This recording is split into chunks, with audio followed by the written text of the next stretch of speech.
Assalamu alaikum students. I hope you are all fine. Our lesson name is Hitchhiking Across the Sahara, written by G.F. Lamb. As you all know that yesterday we completed our page number 55.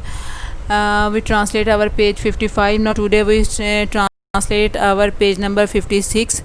So without wasting our time, we start our lesson from page 56. Now we start our translation. This was the end of his main journey. ये इसके बड़े सफ़र का अख्ताम था। But it was by no means the end of his adventure. लेकिन किसी भी तरह इसकी मुहिम्मात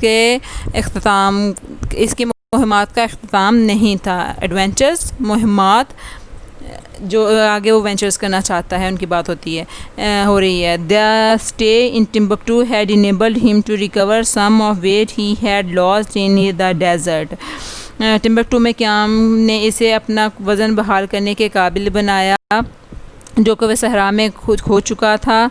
and he was beginning to feel fit as well, और उसने अपने आप को खुद को तंदुरुस्त और बेहतर महसूस करने लगा था। He experienced a curious longing to see some more of the strange and mighty desert before leaving country perhaps for good. उसके अंदर एक अजीब सी ख्वाहिश जागी। वो ये थी कि इस मुल्क को हमेशा के लिए खुदा हाफिज़ कहने से पहले इस अजीब और अजीम सहरा के कुछ और हिस्से देखे जाएं। यानी कि वो पहले टिम्बकटू देखना चाहता था, अब उसने फ़ैसला किया है कि इसको छोड़ने से पहले वो इसके मज़ीद कुछ हिस्से देखना चाहता है। A sudden decision was made. अचानक ही फ़ैसला कर लिया गया। He sent a telegram to Professor Claude Blangrenen. उसने जल्द उसने तमनरास में प्रोफेसर क्लॉड बेलरंगन को तार भेजा। And then flew rapidly eastward by the plain, partly across the land of thirst and desert across which he had painfully toiled. फिर तेज़ी से जहाज़ के ज़रिए मशरिक़ की तरफ रवाना हुआ। वो जुज़वी तौर पर मौत और प्यास की सरज़मीन के ऊपर से गुज़रा जिसे पार करने के लिए इसने बड़ी तकलीफ़ और मुशक्क़त की थी। From Agadez he travelled north to meet Blangrenen, partly in a hired jeep with the French lieutenant, partly by camel. Professor Blangren से मिलने के लिए इसने आगादेश से शुमाल की जानिब सफ़र किया। इस सफ़र में कुछ एक फ्रांसीसी लेफ्टिनेंट के साथ किराए की जीप में किया और कुछ ऊँट के ज़रिए किया। The arrangement was that the professor would drive south in his jeep from Tamanrasset to a well at in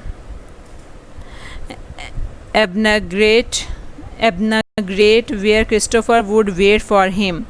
मंसूबा कुछ इस तरह से तय पाया कि प्रोफेसर अपनी जीप में तमनरास से जनूब की तरफ रवाना होकर इन एबनाग्रेट में एक कुएं पर पहुंचेगा जहां पर क्रिस्टोफर इसका इंतज़ार कर रहा होगा।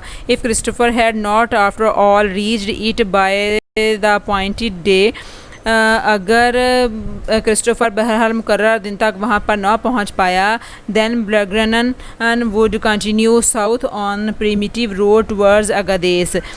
तो फिर ब्लैंगरन अगादेस की तरफ जाने वाली सड़क पर जनूब की जानिब सफ़र जारी रखेगा। Unfortunately, बदकिस्मती से the Karwaan with which Christopher was travelling insisted on making a lengthy detour to weather their camels at well some distance from the road. बदकिस्मती से वो काफ़िला जिसके साथ क्रिस्टोफर सफ़र कर रहा था सड़क से कुछ फासले पर एक कुएं से अपने ऊँटों को पानी पिलाने के लिए एक लंबा चक्कर काटने पर डट गया। डिटोर होता है असल शाहराह से हट जाना, असल रास्ते से हट जाना, इनडायरेक्ट रास्ते पर चले जाना। The American insisted on getting back to the road again as soon as possible, expressing himself vigorously to the leader by signs as they could not speak each other's language.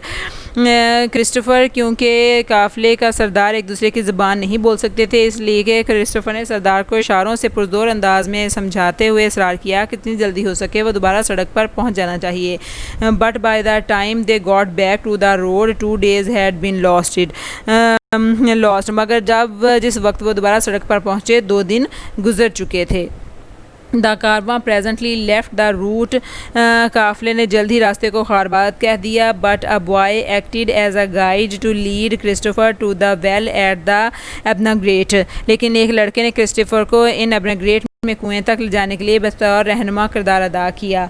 It was reach just at nightfall and the following morning the boy went back leaving Christopher alone to wait the arrival as he supposed of the professor from the north. और वो ठीक रात के आगाज़ के वक्त वहाँ पहुँच गया और अगली सुबह लड़का क्रिस्टोफर को शमाल की जानिब से प्रोफेसर की आमद जिसका इंतज़ार था करने के लिए अकेला छोड़कर वापस चला गया।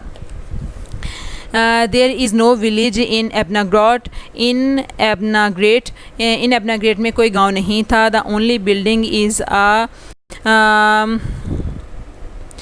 बुर्ज, सिर्फ एक वाहिद इमारत एक बुर्ज थी। Which is a simple mud structure consisting of a roof and 4 walls with one hole to serve as a window and another to serve as a door। और वो एक बुर्ज एक वाहिद इमारत थी जो एक छत और 4 दीवारों पर मुश्तमिल थी। एक सादा सी कच्ची इमारत थी जिसमें सुराख, खिड़की और दूसरे दरवाजे का काम देता था। The well is about 275 metres away, और कुआं तकरीबन 275 किलोमीटर दूर था।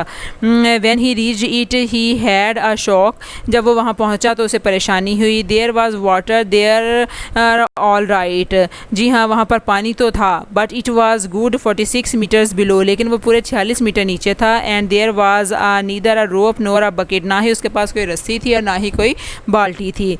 ही return to the broad and search his pack, वो ब्रज पर वापस आया और अपने सामान को तलाश किया। The only possible container to bring up the water was a small metal teapot which would carry about half a cup full of liquid at a time if a line was tied to the handle and the spout plugged up. उसने अपने सामान की तलाशी ली। पानी को ऊपर लाने के लिए वाहिद चीज़ एक छोटी सी धात की बनी हुई चायदानी थी जो एक वक्त में तकरीबन आधा कप पानी ला सकती थी।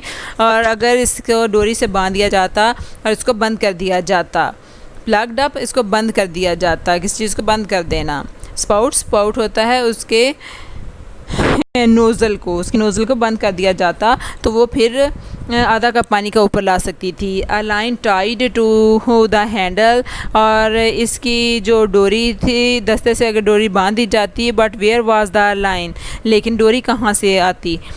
Fasting together all the available bites of cord and articles of clothing he could at first make only 8 meters। कपड़े की चीज़ों और रस्सी के तमाम टुकड़ों, दस्तियाब टुकड़ों को इकट्ठे बांधकर वो पहले सिर्फ 8 मीटर की डोरी तैयार कर सका। On an inspiration he tore the turban he was wearing into 4 strips, और जोश में आकर इसने अपनी पगड़ी को 4 पट्टियों में फाड़ दिया जो उसने पहनी हुई थी। Still the teapot reached no more than halfway down the well। लेकिन अभी भी चायदानी कुएं में आधे रास्ते से ज़्यादा नीचे तक नहीं पहुंची थी। ठीक है, तो ये था आज का हमारा लेसन। अब इसके सिनोनिम्स लेते हैं कि इसके सिनोनिम्स जो हैं वो कौन कौन से हैं। पहला आता है इसमें टॉयल होता है सख्त मेहनत करना, लेबर या हार्ड वर्क। इसके बाद नेक्स्ट हमारे पास वर्ड था प्रीमिटिव होता है एंशियंट या ओल्ड, कदीम होना। डिटोर होता है डिट्रैक हो जाना, रास्ता छोड़ देना, इनडायरेक्ट हो जाना। इसके बाद हमारे पास वर्ड है स्पाउट होता है किसी चीज़ की नोज़ल होना, किसी चीज़ का मुंह होना। प्लग अप होता है बंद कर देना, और उसका हम कहेंगे स्टॉप अप। और स्ट्रिप होता है कोई पीस होना, कोई टुकड़ा होना, जैसे कि बिट, बैंड और बेल्ट वगैरह। ये था आज का हमारा लेसन। उम्मीद है आपको समझ आ गई होगी। कल इंशाल्लाह हम इसके लास्ट पेज जो है पेज 57 उसकी ट्रांसलेशन करेंगे तो हमारे लेसन की ट्रांसलेशन कंप्लीट हो जाएगी। तो कल तक के लिए अल्लाह हाफिज़।